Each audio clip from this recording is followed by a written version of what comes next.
Livro do profeta Amós, capítulo 5.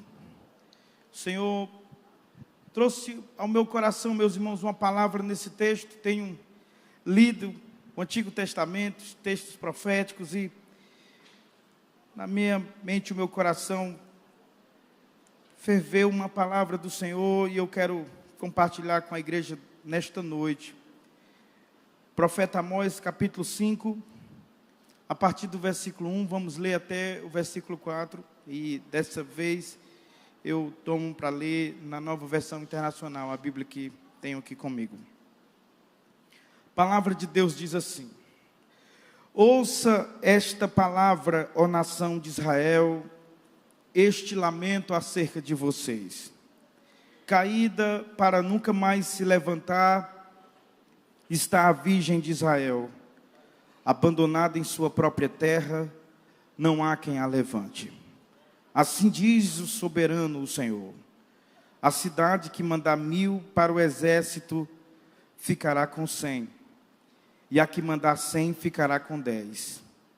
Assim diz o Senhor à nação de Israel: busquem-me e terão vida. A igreja pode dizer amém? Buscai ao Senhor e tenha vida. Essa é a palavra de Deus para nós nesta noite, meus irmãos. É um chamado contundente de um profeta contundente.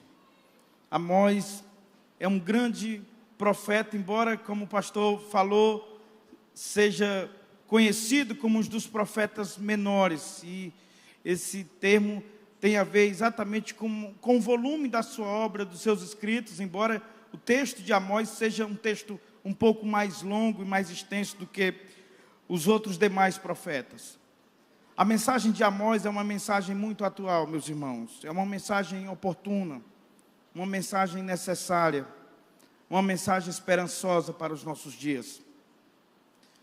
Os irmãos percebem que o cerne desse texto é esta exortação e esta solene convocação: arrepender-se e viver, ou tapar os ouvidos à voz de Deus e morrer. O texto que li é, na verdade, um lamento que é como se Amós tomasse tudo aquilo que ele diz nos capítulos anteriores, e vale a pena ler. É uma crítica social muito contundente sobre o tempo que vivia o profeta, o reino norte, que é o reino a quem se dirige essa profecia.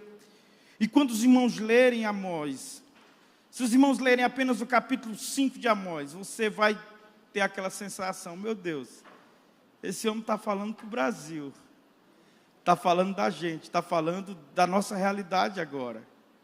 Basta imaginar o quanto é atual a mensagem desse profeta, como pecados e problemas e mazelas sociais se repetem, se replicam. Ao longo dos anos, a gente simplesmente não aprende a lição. Pessoas antes de nós sofreram por causa de atos e atitudes, e de maneira absolutamente inexplicável, nós vamos na mesma direção, caímos nos mesmos lugares, tropeçamos nos mesmos pontos, e sofremos também os mesmos infortúnios que outros já sofreram antes de nós. Por isso que não é demais lembrar a mensagem do profeta.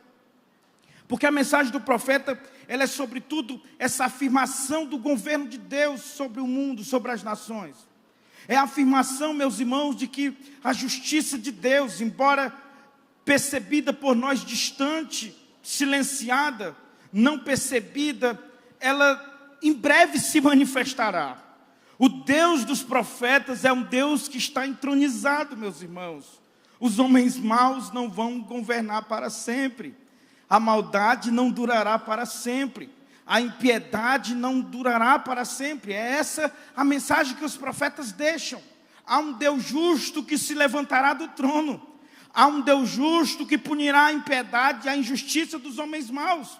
Há um Deus justo que recompensará de maneira gloriosa seus servos fiéis que se mantiverem firmes na sua palavra e na sua lei. E nós precisamos lembrar disso, para a gente não perder a esperança. Para a gente não se desencantar por completo, para a gente não se entregar, meus irmãos, ao desânimo, ao desespero, à depressão.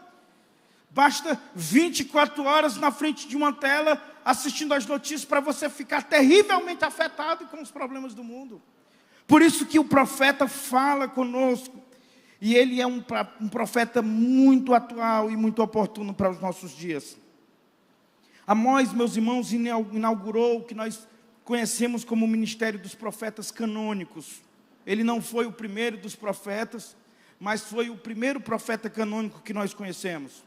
O livro de Amós é o mais antigo dos livros proféticos da Bíblia, apesar de não ser o primeiro livro profético da sequência que nós conhecemos. Amós não era procedente de classe rica, aristocrática. Amós era oriundo da tosca montanha de Tecoa, uma aldeia que ficava nas regiões altas da Judéia, lugar pobre, lugar de atividade agropastoril. Essa era a sua atividade. Amós era pastor de ovelha, era um agricultor, um homem de caráter robusto, de voz retumbante, um homem de profundo conhecimento da sua realidade, do mundo ao seu redor. Embora Amós nunca tivesse desfrutado as vantagens de uma educação formal na escola de profetas, e ele fala disso, ele tinha absoluta convicção do seu chamado profético. Ao receber sua vocação da parte de Deus, ele deixou seu lar em Judá, porque ele morava nas regiões montanhosas, nas proximidades de Jerusalém, e ele atravessa o reino de Judá, passa a fronteira do seu reino, e vai ser porta-voz de Deus para a orgulhosa capital do reino norte, que é Samaria. Os irmãos, imaginam isso, um profeta de Judá, num ambiente em que o reino já está dividido, um homem rústico, um homem do campo, um homem sem muito trato, um homem sem muita finese, sai, atravessa o seu próprio reino, e chega na capital do outro reino, e leva a esse reino uma mensagem hostil, sem qualquer autorização eclesiástica. Afinal, não se trata de um profeta reconhecido, de um sacerdote, mas é um homem que Deus levanta naquele tempo, e Amós não tem medo de falar o que Deus manda ele falar. Antes que a nação se formasse pelas 10 tribos, Deus já olhava, meus irmãos, para o povo de Israel com muita preocupação, sobretudo já no governo de Salomão. E os anos futuros se mostrariam trágicos, porque o filho de Salomão, um homem absolutamente negligente, precipitado, sem prudência, sem sabedoria, impõe ao povo um jugo pesado, e isso desencadeia a grande divisão do povo de Israel entre Reino Norte e Reino Sul. Essas 10 tribos que ficam no Reino Norte seriam levadas pelos assírios no ano 722 a.C. E antes de que isso acontecesse, não muito tempo antes disso, Deus levanta justamente Amós e também o profeta Oséias para advertir o seu povo e chamá-lo ao arrependimento e à obediência. Eu tenho essa palavra esta noite, meus irmãos, e aquilo que Deus tem falado muito claramente ao meu coração é que quando os males e infortúnios chegam à nossa casa, nós não temos como, meus irmãos, nos desculpar, porque Deus nos advertiu. Nós não temos como dizer, eu não sabia que isso daria nisso. Deus fala tanto através da sua palavra nessa igreja. Deus fala tanto através dos seus profetas para o seu povo. Nós não seremos tomados por inocentes, meus irmãos, se um dia a calamidade bater na nossa porta. Deus tem falado insistentemente. Deus tem falado insistentemente com o seu povo. Buscai ao Senhor e terão vida, e vocês viverão. Essa é a palavra de Deus. Mas é nesse contexto que o profeta fala. E esse contexto, eu quero dar um pouco desse cenário para os irmãos, para a gente perceber como aquela palavra ela é estranha e ela não faz sentido. Primeiro, na situação política, aquele povo já tinha mais ou menos algumas décadas de governo, já era já o tempo de Jeroboão II. Aquele reino durou 209 anos, e durante 209 anos teve 19 reis, dentre 8 dinastias. E é interessante que dessas 8 dinastias, nenhum desses reis andaram com Deus. Quando você abre o texto e vai olhando a história do Reino Norte, você tem aquela impressão de que é cada um pior do que o outro. Reis maus, homens ímpios, homens iníquos, idólatras. Jeroboão I, que foi o primeiro grande rei desse reino norte, que era o reino de Israel, por mera estratégia política, ele construiu novos templos e nomeou novos sacerdotes em Betel e no sul de Dan, a fim de que seus súditos não precisassem subir ao templo de Jerusalém. E essa foi a primeira estratégia de Jeroboão, foi tirar os olhos e a atenção do povo para a cidade do rei e o grande templo que Salomão tinha construído. Aquele é um momento em que o reino no norte era governado já pelo Jeroboão II, incrivelmente. Era um reino que desfrutava um tempo de paz nas suas fronteiras, de prosperidade interna. Daí as palavras de Amós como inoportunas para aquele momento, absolutamente estranhas. Um reino em franca prosperidade, segurança interna, segurança nas fronteiras, junto aos demais povos e nações vizinhas.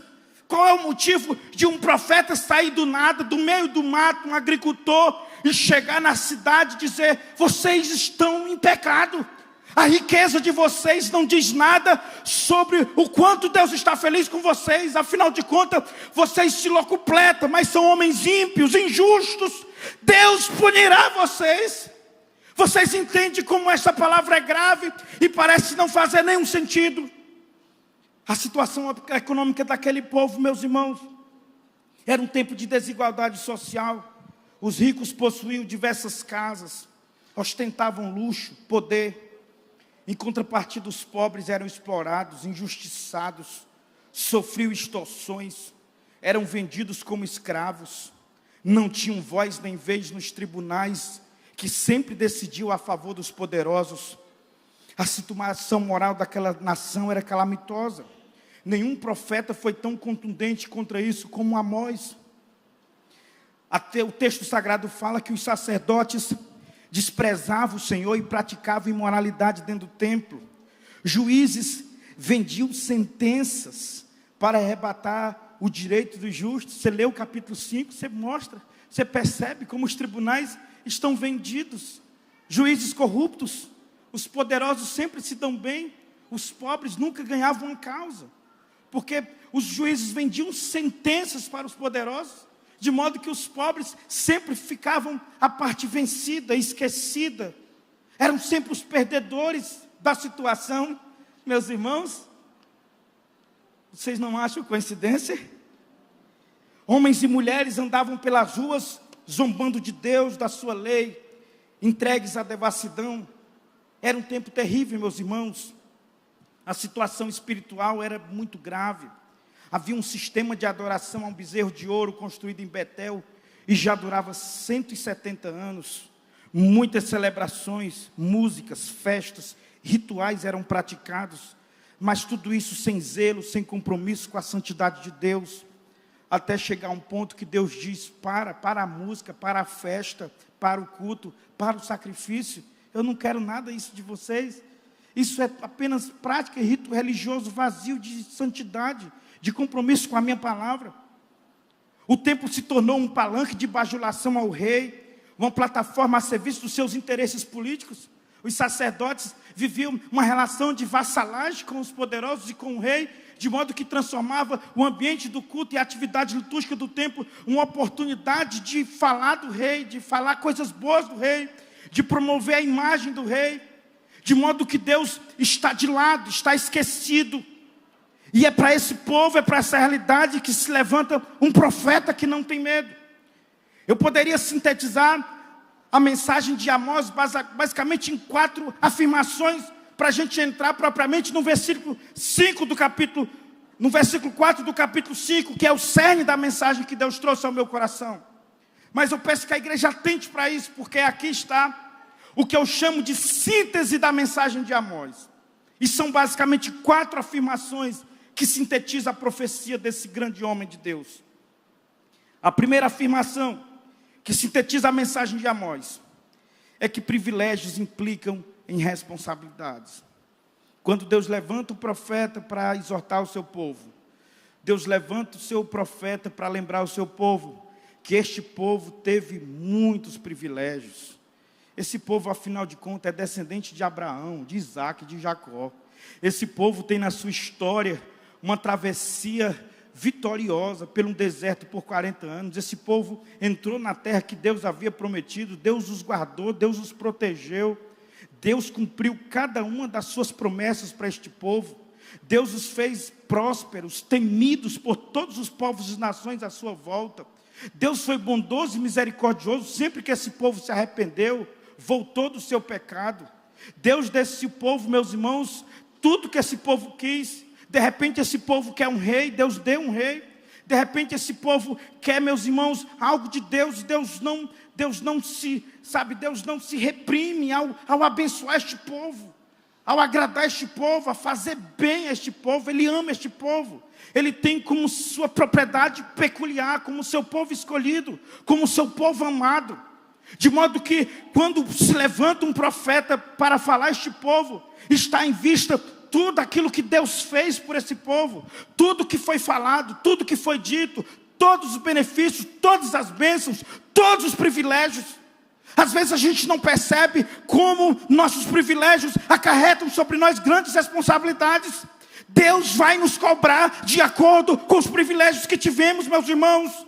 Se Deus não terá por inocente aquele que não ouviu de maneira, meus irmãos, como nós temos ouvido, imagine aqueles que são saturados, ano após ano, ouvindo o Evangelho, ouvindo a palavra, ouvindo sobre o conserto de Deus, sobre a santidade de Deus, sobre o Evangelho. Se Deus não terá um ímpio por inocente, imagine aqueles que dia após dia viram as costas da sua palavra. Se Deus não terá homens maus por inocente, imagine aqueles que vivem a vida toda na igreja, ouvindo pregações e pregações. Privilégios, meus irmãos, implicam em responsabilidades. A quem muito dá, muito será cobrado.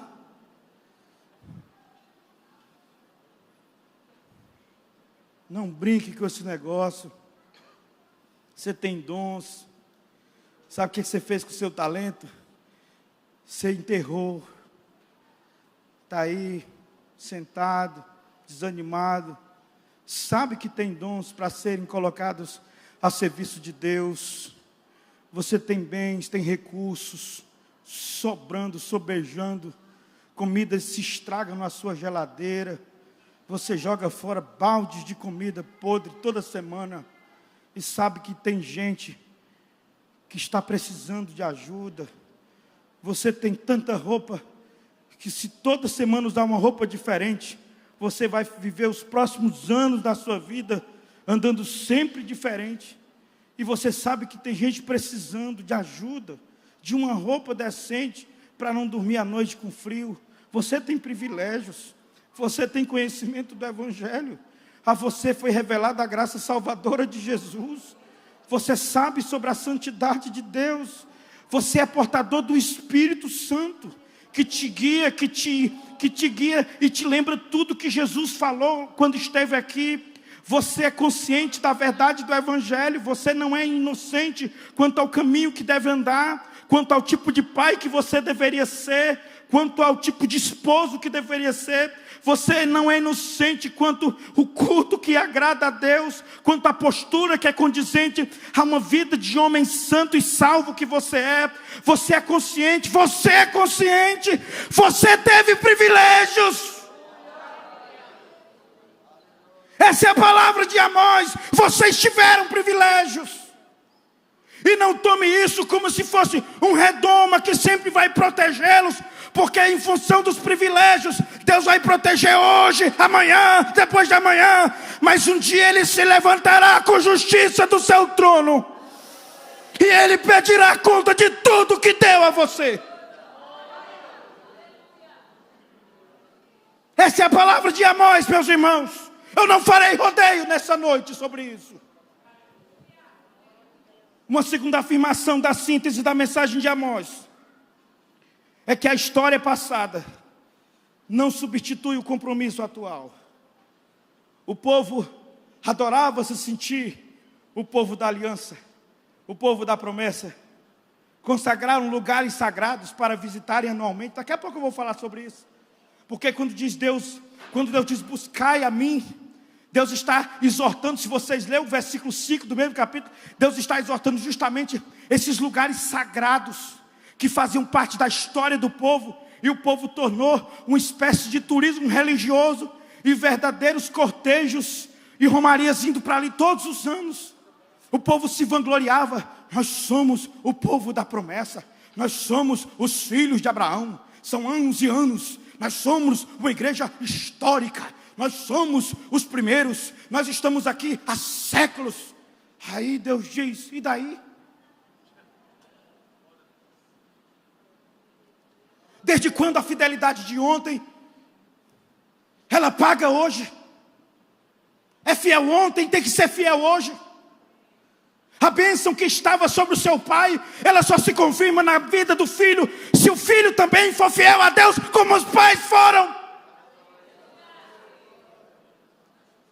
Não existe, meus irmãos, um cheque assinado em branco, para a gente fazer o que bem quiser dessa história, dessa igreja, dos anos que essa igreja já atravessou. A bênção é condicional, a fidelidade à lei do Senhor. Era assim que os filhos de Israel se sentiam, cheios de vanglória, envaidecidos. Quando João Batista se levanta, o pastor Dr. José, e começa a pregar e dizer: arrependam-se, o machado está posto à raiz, aqueles que não der fruto serão cortados, serão lançados fora. Aí ele se levanta e diz: quem é esse profetinha que saiu lá do deserto? Pensa que é? Ele não está percebendo com o que ele está falando, não? Aqui estão os filhos de Abraão. Aí João Batista diz: é? Vocês se acham importantes porque são filhos de Abraão? Fiquem sabendo que até dessas pedras Deus pode suscitar filhos.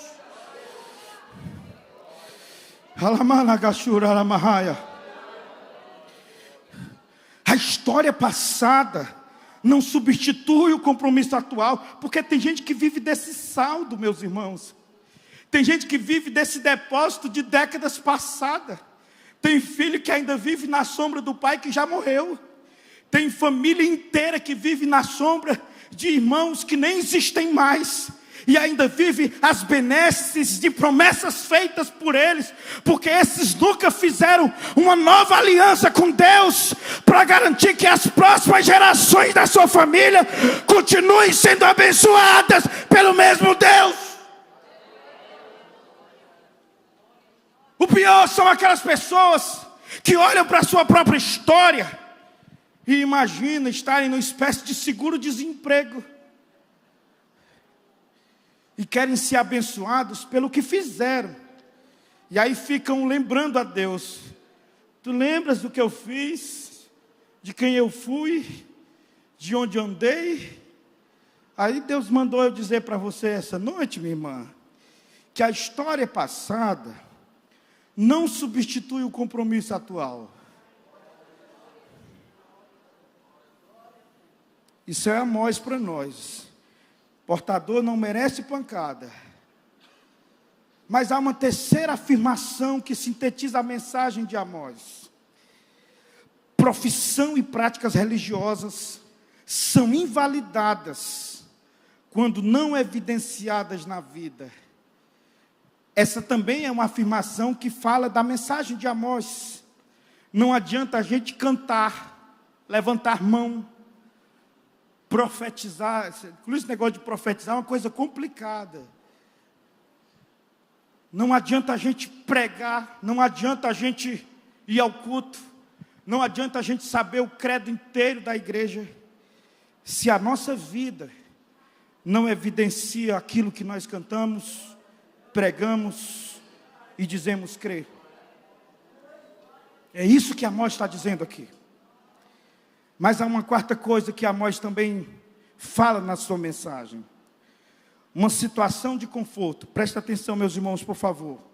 Uma situação de conforto e prosperidade pode ocultar nossos graves problemas morais e nossa queda iminente. Deixa eu repetir, porque aqui está o cerne do que Deus quer falar conosco logo mais. Uma situação de conforto e prosperidade pode cegar a gente para graves problemas morais que nós estamos envolvidos, e para uma queda e uma destruição que está logo ali na frente. Às vezes a gente olha para a vida e vê tudo dando certo. E aí diz, ora, mas como é que não está bom? Como é que Deus não está se agradando de mim? Olha esse emprego que eu tenho agora. Olha essa promoção. Olha essa casa que eu acabei de comprar. Está tudo se encaixando.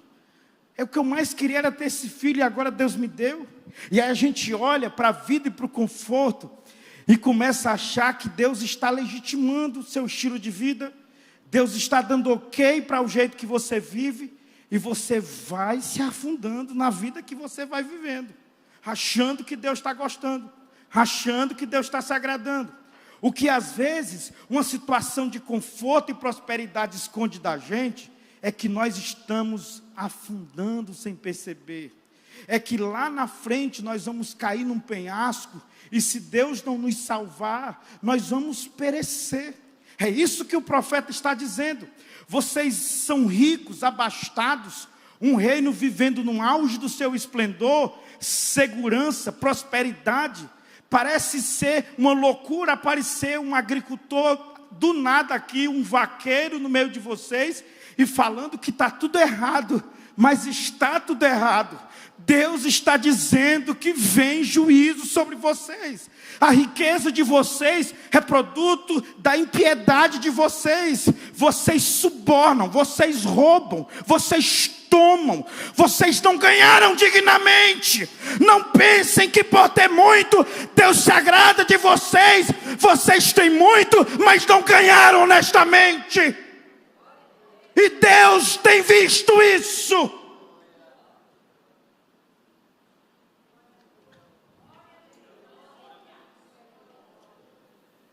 Eu já vi pessoas tornar esse aspecto prático e visível de uma aparente prosperidade, de um aparente êxito, como crivo da bênção e da confirmação de Deus. É você olhar para um homem com uma vida toda quebrada e desmantelada e dizer, olha, esse homem não pode ser isso. Deus usa esse homem. Eu vi que quando ele fala, acontecem as coisas. Já viu alguém assim? Em crise moral em relação a alguém, dizendo, mas ele não pode ser o que dizem que ele é. Eu estava lá quando ele estendeu a mão e a pessoa foi curada. A gente começa a olhar para coisas e para marcadores externos e julgar que aquilo ali significa a aprovação de Deus, mas não significa. Você pode estar numa casa regado de prosperidade, tudo no lugar, família linda como a foto da margarina, mas ser só uma maquiagem. Só você sabe o que apronta às escondidas. Só você sabe a que custo tem aquele carro novo na garagem. Só você sabe o que precisou fazer e dizer para ter sido promovido como foi. Deus vê tudo. Deus contempla tudo. Deus vê tudo. Ele vê tudo. Feche os seus olhos nesta hora. É o Deus justo que governa, meus irmãos, que rege com justiça. Oh, aleluia! Oh, aleluia! E aí chega o profeta e fala do juízo. O capítulo 5 é este canto fúnebre, é este lamento dizendo, a nação sofrerá ruína, sua queda é imediata, sua queda é irreversível. O povo sofrerá terrível desamparo, não há quem possa ajudá-lo. É isso que Amós diz nos primeiros versículos. O exército de Israel, exército poderoso e temido, será dizimado.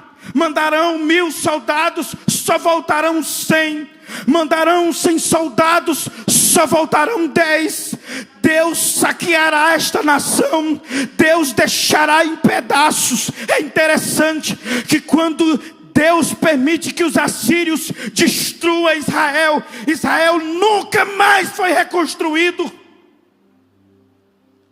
O povo de Judá volta para Jerusalém, reconstrói o templo de Jerusalém, mas nunca houve um processo de restauração deste povo e dessa nação, porque Deus disse para Amós: aquilo que acontecerá será irreversível, a queda será definitiva.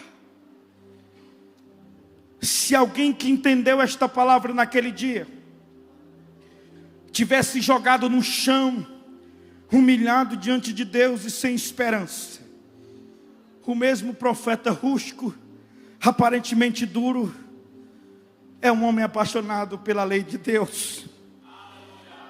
E aí ele diz: mas há uma esperança, o mal ainda não chegou, a destruição ainda não bateu a porta de vocês, há uma esperança. Busquem ao Senhor, busquem ao Senhor e tenham vida. Busquem ao Senhor. Feche os seus olhos nesta hora. Sabe, é tão curioso, meus irmãos, perceber todo esse aparato, todo esse drama. Um profeta atravessando uma nação para outra, falando coisas terríveis, apenas para concluir nesse apelo, dizendo: tudo isso é Deus dizendo: buscai-me, buscai-me, porque se vocês me buscarem, vocês terão vida. Busquem ao Senhor, esta é a palavra esta noite.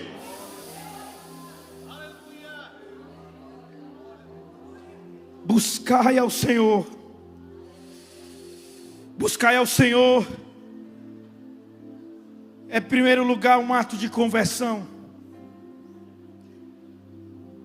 Buscar o Senhor não é apenas ir ao templo, não é apenas ir ao próximo culto. Minha irmã, você está aqui, que está assistindo o culto na internet. Buscar o Senhor não é somente entrar no seu quarto agora, dobrar o joelho e orar. Buscar o Senhor é, em primeiro lugar, se converter. Se converter é deixar o pecado para trás. Conversão é mudança de direção, gente. Conversão é: eu vou numa direção e mudo, e agora sigo noutra direção. Buscar o Senhor é deixar uma vida que você tem vivido para trás, é rejeitá-la, é desprezá-la por algo maior e melhor que está diante de você, que é Deus e a sua palavra. Porque tem gente que vai até Deus, mas não deixa o pecado. Tem gente que vai até a igreja, mas não deixa a velha vida.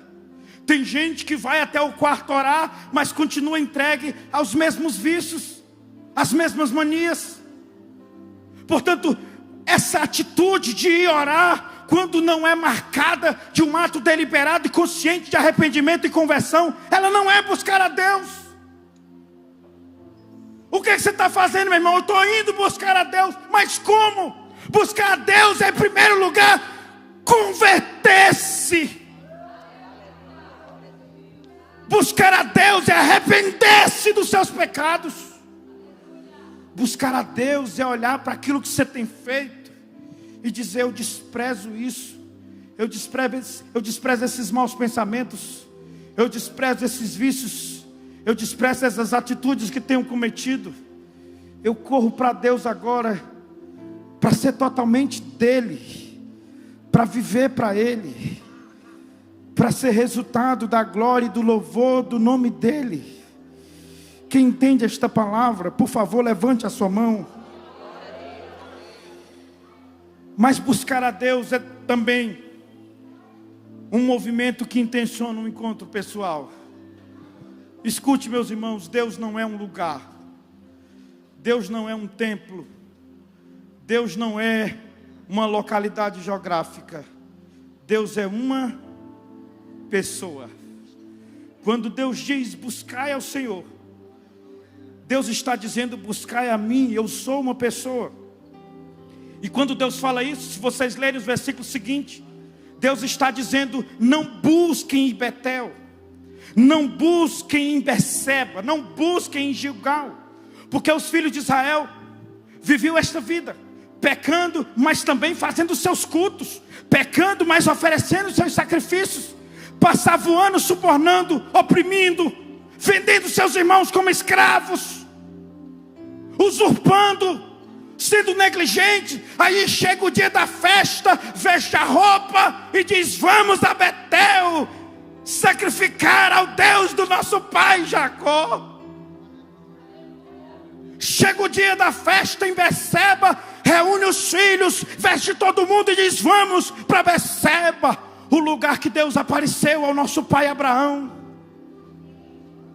Chegava o dia da visita ao Gilgal, reúne a família toda, vamos a Gilgal, o lugar que Deus apareceu a Josué, o quartel-general da conquista do nosso povo. Aí Deus diz: não é ir a Betel, não é ir a Gilgal, não é ir a Berseba, é ir a mim. Buscai a mim, buscai o Senhor.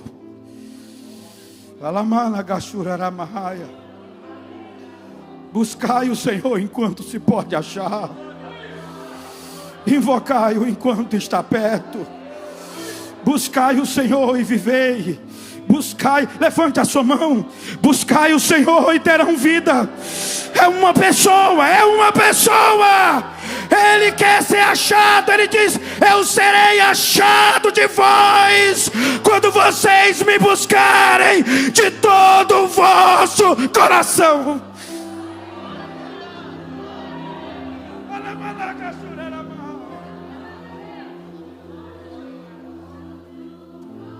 Eu amo os que me amam. Os que me buscam de madrugada me acharão. É uma pessoa.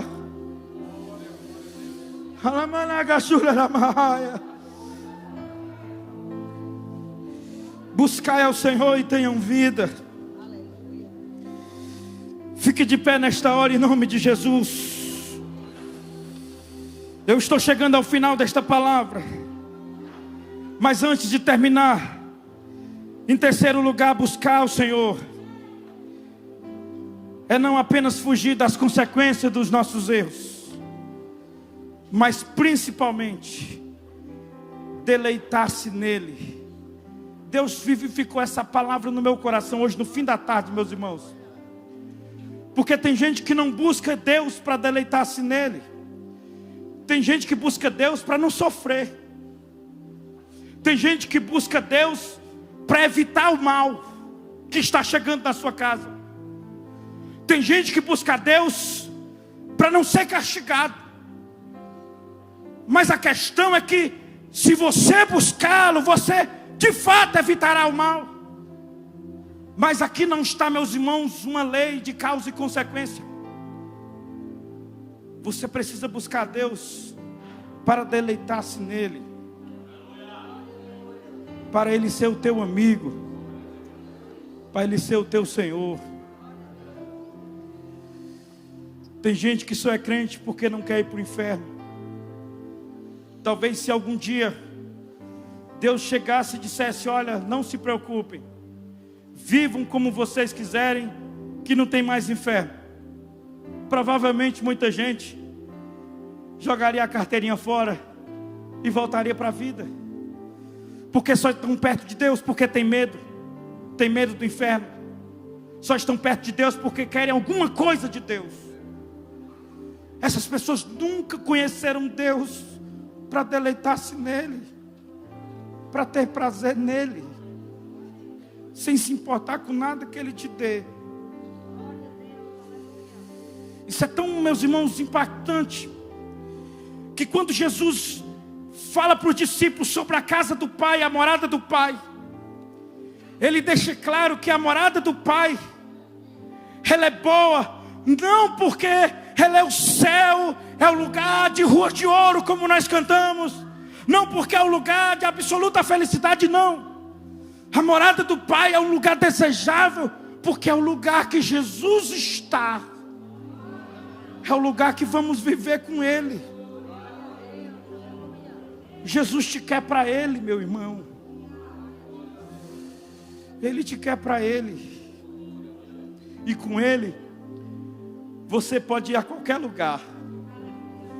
Porque aonde você estiver com Ele, ali é o céu. Porque não é o lugar, é a presença de Jesus.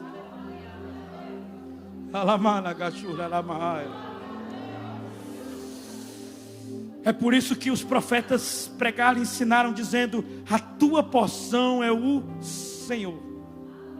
A tua herança é o Senhor. Não é alguma coisa que Ele te dá, é Ele. Ele é a tua porção. Eu quero nesta noite orar por você. Se Deus falou com alguém aqui esta noite, deseja oração por você. Quem sabe pedir perdão, uma reconciliação, ou entregar sua vida inteiramente a Jesus com a sua família. Eu quero pedir que agora você saia do lugar que você está e venha aqui à frente. Eu quero orar por você nesta hora. Meus irmãos, esta palavra ela traz consigo um forte chamado e apelo a uma mudança de vida imediata. E eu preciso que você reflita isso agora nos poucos segundos que você tem para decidir e escolher o melhor para você, que é Jesus, a sua palavra, a vida que Ele te oferece esta noite. Está vindo algumas pessoas aqui à frente. Buscai o Senhor e tenham vida. Buscai o Senhor e tenham vida. Talvez eu esteja falando para pessoas agora que estão ameaçadas de morte e vivem assustadas, preocupadas, temendo a própria sombra, acordando às caladas da noite, imaginando o próprio fim. Assim diz o Senhor para ti esta noite: buscai-me e tereis vida, vida, vida, vida na vida, vida na vida.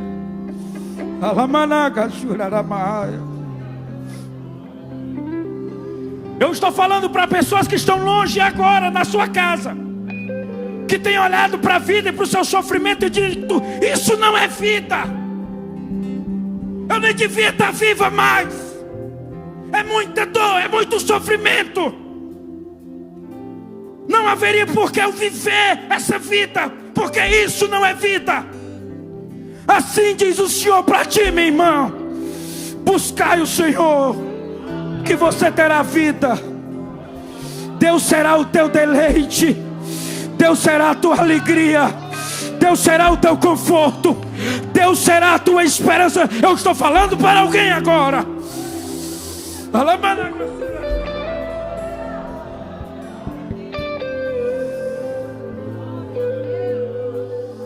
Aleluia. Nós vamos orar agora. Quem aqui está se reconciliando, dê um sinal com a mão, por favor. Quem está aqui à frente se reconciliando? Glória a Deus. Deus te abençoe, meu irmão. Alguns irmãos com mãos levantadas estão se reconciliando. Deus vos abençoe.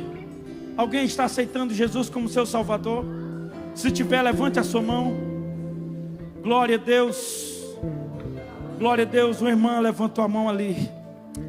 Vamos orar por estes irmãos. A palavra está dada: buscai ao Senhor e tenham vida. Buscai ao Senhor e tenham vida. Se você soubesse que essa frase vai perturbar você a semana toda, vai. Buscai ao Senhor e tenha vida. Buscai ao Senhor e tenha vida. Buscai ao Senhor e tenha vida. Ah, se eu pudesse colocar essa frase no seu despertador, para ser a primeira coisa que você ouça segunda-feira de manhã: buscai ao Senhor e tenha vida. Deus bendito, nós estamos na tua presença. A tua presença é melhor do que todos os prazeres desta vida. A tua presença é mais doce do que o mel. A tua presença é mais gloriosa do que o próprio céu. Tu és glorioso demais, Deus. Tu és majestoso demais. Tu és misericordioso demais. Tu és gracioso demais. Não haveria necessidade de tu falares pelos teus profetas: buscai-me. Quem em sã consciência não haveria de te querer, não haveria de desejar-te. Tu és o mais desejado entre as nações. Ah, Deus, mas o nosso pecado macula nossa consciência, mancha nossa alma, apaga a nossa memória, cega os nossos olhos, tapa os nossos ouvidos. Mas graças a Ti, a Tua palavra, ela tira dos nossos olhos a venda nesta noite. E todos podemos ouvir em alto bom som a Tua palavra agora: buscai-me, buscai-me e tenham vida. Eu te apresento os meus irmãos aqui na frente. Perdoa, Senhor, aqueles que estão confessando o Teu nome como Senhor e Salvador. Perdoa aqueles que estão se reconciliando. Tu és Deus restaurador da comunhão. Que eles se sintam agora amados e abraçados por um Pai que sempre recebe os Teus filhos que voltam. Eu te louvo e te agradeço nesta noite pela Tua presença, pela Tua palavra, no nome do Teu Filho Jesus Cristo. A igreja diga amém. A igreja aplauda o nome de Jesus. Deus abençoe. Deus abençoe em nome de Jesus.